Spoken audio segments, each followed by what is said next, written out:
দেখো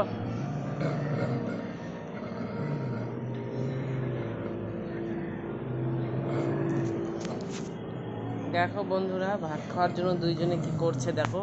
এটা কিন্তু মা আর মেয়ে, যেটা মেয়ে গুফি আর ওটা কালী। আর দেখো আমাদের পান্ডা মহারানী দেখো কীভাবে শুয়ে ঘুমিয়ে পড়েছে ট্রেনের মধ্যে ঠান্ডা পাওয়ার জন্য, দেখছো চুপচাপ। আর ওরা দুজন খেয়েছে, এখন আবার খাওয়ানোর দুই মা মেয়ে দেখো। গুফি গুফি, হ্যাঁ সরে যাও, মাকে খেতে দাও। কালী, এই তুই মেয়েকে খেতে দিস না, তুই নিজে খাইনিস? হ্যাঁ কালী, হ্যাঁ খেতে দে মেয়েকে, একটু খেতে দে। দেখছো বন্ধুরা, ও নিজে খেয়ে নিল, মেয়েকে ভাগিয়ে দিল ভোগে ভোগে। এখন কেন খাচ্ছিস না? খা। শুতে পারলাম না, আমি উঠে আসলাম, দুজনে লাগাইছে ভ্যাঁ ভো ভ্যাঁ ভো। আর এটা তো আরাম করে দেখো শুয়ে আছে।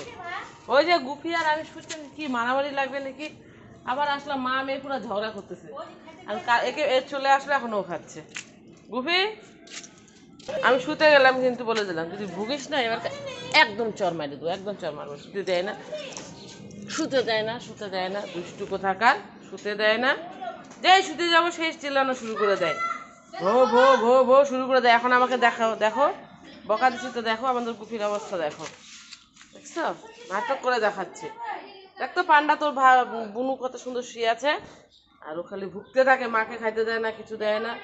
আর কালী, তুই যদি খাওয়ার পরে এবার ঝগড়া করছিস, তোকেও কান টাইনে মারবো। তারপরে ঝগড়া করলে তোকেও কান টাইনে মারবো, তোকেও কান টাইনে মারবো, বুঝতে পারছিস? নকশানা নকশানা। আর একটু সাথে করলেই মার দেবো কিন্তু, বলে দিলাম। আমি শুতে গেলাম, দেখো বন্ধুরা কি করছে। ও বকা দিচ্ছি তো আমাকে আদর পাওয়ার জন্য। ঠিক আছে, বকা দিচ্ছি। তোমরা ভিডিওটা দেখবে, লাইক শেয়ার করবে। Thank you.